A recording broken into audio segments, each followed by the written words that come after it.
Hello everyone, welcome back to the Mans Academy. Today we are going to start with the first chapter of accountancy. ये video उन लोगों के लिए बहुत useful होगी जिन लोगों ने अभी कॉमर्स सब्जेक्ट को ऑप्ट किया है और उनको अकाउंटेंसी के बेसिक कॉन्सेप्ट्स के बारे में कोई इन्फॉर्मेशन नहीं है। लेफ्ट साइड पे मैंने टॉपिक्स लिखे हैं जो मैं इस वीडियो में कवर करने जा रही हूँ। स्टार्ट करते हैं मीनिंग ऑफ अकाउंटिंग से।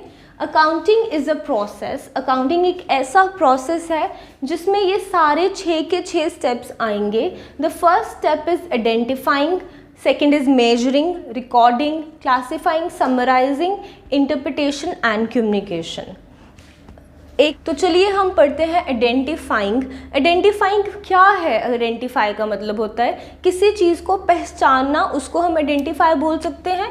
सो अकाउंटिंग क्या है? किसी चीज़ को पहचानना। किसको पहचानना? Question arises. अब क्या होगा? ये पहचानेगा मॉनेटरी ट्रांजैक्शंस को।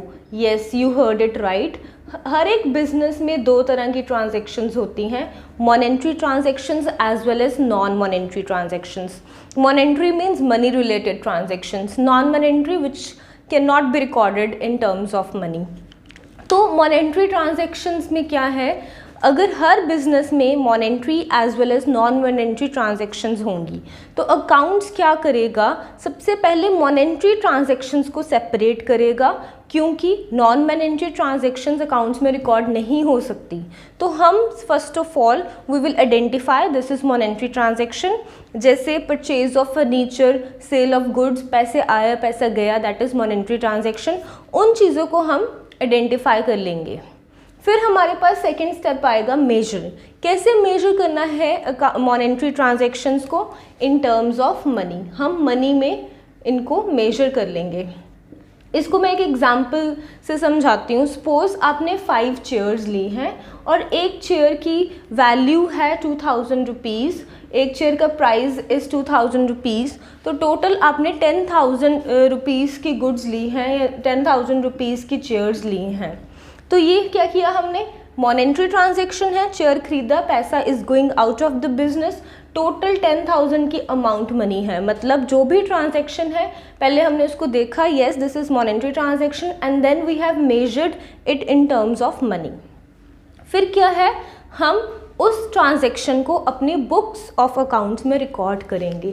कहाँ पे रिकॉर्ड करते हैं हम अपनी ट्रांजैक्शन को? बुक्स ऑफ अकाउंट्स में। सो क्या करेंगे? ये मॉनेटरी ट्रांजैक्शन है और उसको रिकॉर्ड करेंगे। सबसे पहले जिस बुक में अकाउंटिंग ट्रांजैक्शंस रिकॉर्ड होती हैं उस बुक का क्या नाम है? जर्नल। सो यहाँ पे फर्स्ट टाइम एंट्रीज रिकॉर्ड होती हैं date wise in chronological order. So ये हो गया हमारा आइडेंटिफाइंग, मेजरिंग, रिकॉर्डिंग। जर्नल में हमने सारी ट्रांजैक्शंस रिकॉर्ड कर ली हैं, राम की, शाम की, परचेजेस की, सेल्स की। तो अब हम नेक्स्ट क्या करेंगे? उन ट्रांजैक्शंस को क्लासीफाई करेंगे। क्लासीफाई मतलब एक तरह हम सेपरेट कर देंगे आइटम्स, कैश की अलग आइटम्स, राम की अलग, शाम की अलग। तो उनकी ट्रांजैक्शंस को हम सेपरेट कर देंगे। और जब भी हम क्लासीफाइंग करते हैं हम एक डिफरेंट अकाउंट बनाते हैं जिसको हम लेजर अकाउंट्स बोलते हैं। या पढ़ोगे आपको डिटेल्ड में एक चैप्टर आएगा +1 में, जर्नल का चैप्टर आएगा, लेजर का चैप्टर आएगा, तो उसमें बिल्कुल भी घबराना नहीं है। अभी ये सब चीज़ें आप डिटेल में पढ़ोगे। फिर आपके पास आया समराइजिंग एंड इंटरप्रिटेशन। लेजर बना लिया। पहले हमने क्या किया? जर्नल, सारी ट्रांजैक्शंस एक साथ रिकॉर्ड कर दी। क्लासिफाइंग में हमने सारी ट्रांजैक्शंस को सेपरेट कर दिया और हमने सेपरेटली हर एक चीज़ का लेजर बना लिया, लेजर अकाउंट्स प्रिपेयर कर लिए। फिर हमारे पास आ गया समराइजिंग। समराइजिंग में क्या होगा? हम एक तरह पूरे अकाउंट की समरी प्रिपेयर कर लेंगे।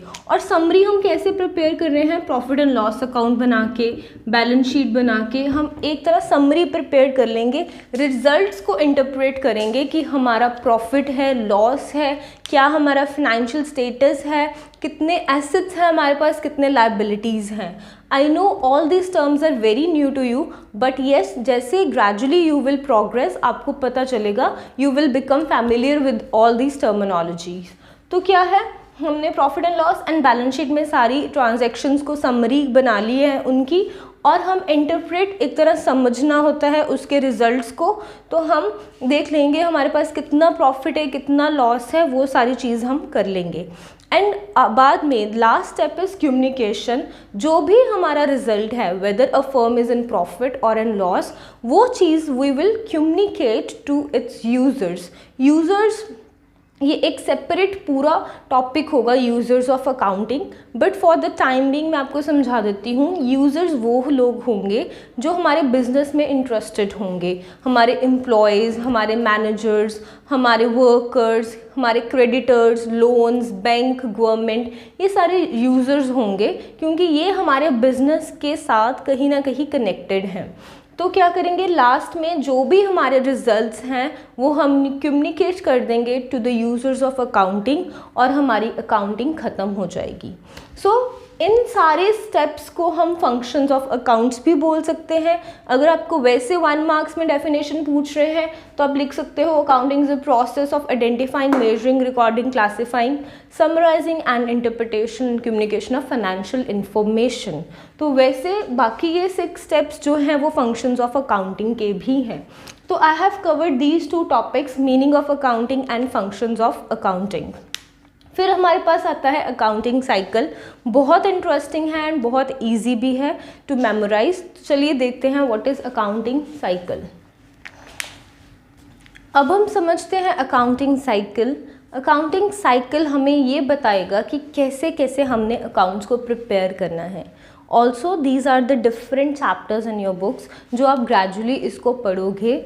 First of all accounting cycle में आएगा ट्रांजैक्शंस। जैसे मैंने आपको अभी बताया, ट्रांजैक्शंस 2 तरह की होती हैं, monetary and non monetary. Monetary जिसमें कुछ पैसे का लेन देन है, नॉन मॉनेटरी जिसमें पैसा नहीं आता। फॉर एग्जांपल आपने कोई वर्कर हायर किया, that is non monetary transaction. But जब आपने उस वर्कर को सैलरी दी है, that is monetary transaction, because cash is going out of the business. तो क्या होगा, इसमें ट्रांजैक्शंस हुई कोई भी, हमने देख लिया this is the monetary transaction, उसको आइडेंटिफाई कर लिया है। Then we will record this transaction. किस में रिकॉर्ड करेंगे? जर्नल में। जर्नल एक हमारी फर्स्ट बुक है जिसमें हम एंट्रीज़ को रिकॉर्ड करते हैं फॉर द फर्स्ट टाइम, और इसमें जो भी एंट्रीज़ हैं that will be recorded date wise, जिसको हम क्रोनोलॉजिकल ऑर्डर भी बोलते हैं। सो ये हमारी प्राइम बुक ऑफ एंट्री है जिसमें entries are recorded for the first time according to date. After journal हमारे पास आता है लेजर। जैसे मैंने आपको बताया था, इसको क्लासीफाइंग भी बोलते हैं। इसमें लेजर में टी शेप अकाउंट बनते हैं। कौन सी शेप के अकाउंट्स बनेंगे? इसमें टी शेप के अकाउंट्स बनेंगे जिसकी debit as well as credit side होगी, और इसमें हमें पता चल जाएगा एक आइटम का बैलेंस। क्या मतलब है कि अगर हमने राम से गुड्स परचेज़ की हैं या सेल्स की हैं, अगर हम एंड में राम का अकाउंट बना रहे हैं तो हमें पता चल जाएगा at the end of month हमने उसको कितने पैसे देने हैं या हमने उससे कितने पैसे लेने हैं। सो इसमें net result of an item is shown. फिर उसके बाद आएगा ट्रायल बैलेंस। हम लेजर जर्नल के बाद लेजर बनाते हैं, लेजर के बाद हम ट्रायल बैलेंस बनाते हैं। ट्रायल बैलेंस क्या करता है? अर्थमेटिकल एक्यूरेसी को चेक करता है। चलिए, हमने अकाउंटिंग साइकिल पढ़ लिया है। अब हमारी बारी है ऑब्जेक्टिव्स ऑफ अकाउंट्स पढ़ने के लिए। अकाउंट्स क्यों ज़रूरी है, कहाँ काम आती है, क्यों हम अकाउंट्स करते हैं, ये सब हम अब पढ़ने जा रहे हैं। अब एक बात सोचो, जब हम किसी स्कूल, कॉलेज, हॉस्पिटल, कोई बिज़नेस में जाते हैं, हर कोई बंदा, हर कोई बिजनेसमैन क्या है, हिसाब किताब रख रहा है। ऐसा क्यों करता है वो? Mainly to a certain profit and loss of the business. Means हम अकाउंटिंग इसीलिए करते हैं ताकि हमें पता चले whether our business is going into profit और losses. This is the sole objective of accounting.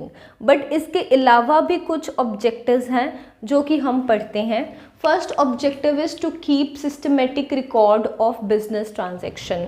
जो भी बिजनेस ट्रांजेक्शन्स हुई हैं उन सभी का हम एक सिस्टमेटिक रिकॉर्ड मेंटेन करेंगे। क्या मतलब है इसका? सपोज करो हमारे बिजनेस में 2 साल पहले कोई पर्सन आया, उसने मेरे से 10 मार्कर्स खरीदे, तो अभी मैंने उससे पैसे लिए नहीं हैं, हम बाद में लेंगे, क्रेडिट ट्रांजैक्शन होगी ये।